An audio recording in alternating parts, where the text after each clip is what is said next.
Hi dears, welcome back.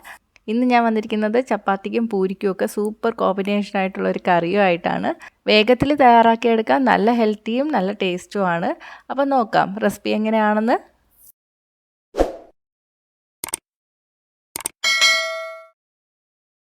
അപ്പോൾ ഞാനൊരു pan അടുപ്പത്ത് വെച്ചിട്ടുണ്ട്. ഇതിലോട്ട് 1 ടേബിൾ സ്പൂണോളം വെജിറ്റബിൾ ഓയിൽ ഒഴിച്ചു കൊടുത്തിട്ടുണ്ട്. ഞാനിപ്പോൾ സൺഫ്ലവർ ഓയിലാണ് എടുത്തിരിക്കുന്നത്. എണ്ണ ചൂടായിട്ട് വരുമ്പോൾ 1/2 ടീസ്പൂൺ കടുക് ചേർത്ത് കൊടുക്കാം. കടുക് പൊട്ടി വരണം. കടുക് പൊട്ടി തുടങ്ങുമ്പോൾ നമുക്കിതിലോട്ട് 1/4 ടീസ്പൂൺ നല്ല ജീരകം ചേർത്ത് കൊടുക്കാം. 1 ടേബിൾ സ്പൂൺ കടലപ്പരിപ്പ്, 2 വറ്റൽമുളക് 2ആയിട്ട് മുറിച്ചിട്ടിട്ട് കൊടുക്കാം. ഇനി ഇതിലോട്ട് 2 സവാള നീളത്തിൽ അരിഞ്ഞത് ചേർത്ത് കൊടുക്കാം. ഞാൻ മീഡിയം സൈസ് സവാളയാണ് എടുത്തിരിക്കുന്നത്. 2 പച്ചമുളക്. പച്ചമുളകിൻ്റെ അളവ് നിങ്ങളുടെ എരിവിനനുസരിച്ചിട്ട് മാറ്റം വരുത്താം കേട്ടോ. ഈ കറിക്ക് എരിവിനായിട്ട് വേറെ മുളക് പൊടിയൊന്നും ചേർക്കുന്നില്ല, പച്ചമുളക് മാത്രമേ ഉള്ളൂ. 1 തണ്ട് കറിവേപ്പില, 1 ടീസ്പൂൺ ഇഞ്ചി ചെറുതായിട്ട് അരിഞ്ഞത്, കുറച്ച് ഉപ്പും കൂടെ ചേർത്തിട്ട് നന്നായിട്ടൊന്ന് ഇളക്കി കൊടുക്കാം. ഈ സമയത്ത് തന്നെ നമ്മളിതിലോട്ട് ബാക്കിയുള്ള വെജിറ്റബിളും കൂടി ചേർത്ത് കൊടുക്കുകയാണ്. ഒരു ചെറിയ ക്യാരറ്റ് ചെറുതായിട്ട് അരിഞ്ഞത് ചേർത്ത് കൊടുക്കാം. 1/2 കപ്പ് ഫ്രോസൺ ഗ്രീൻ പീസ്. സാധാരണ ഗ്രീൻ പീസാണ് ചേർക്കുന്നതെങ്കിൽ ഒന്ന് വേവിച്ചതിന് ശേഷം മാത്രം ചേർത്ത് കൊടുക്കുക കേട്ടോ.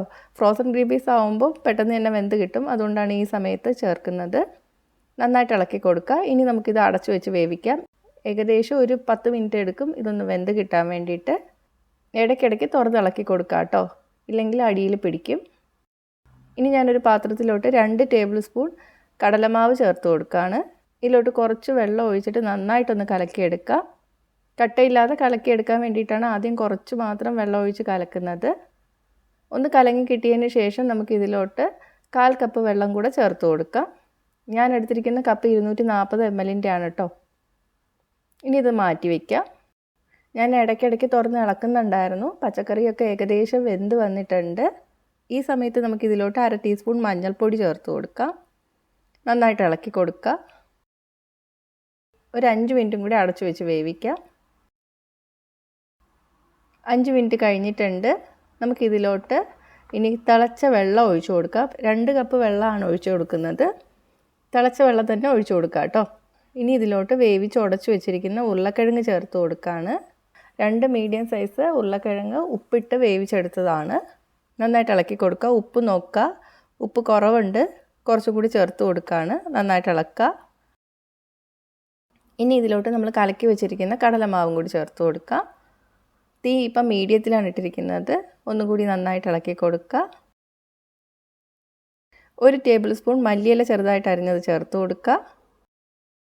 ഇപ്പോൾ ഇതൊന്ന് തിളച്ച് വന്നിട്ടുണ്ട്. 1/4 ടീസ്പൂൺ ഗരം മസാല പൊടി കൂടി ചേർക്കുക.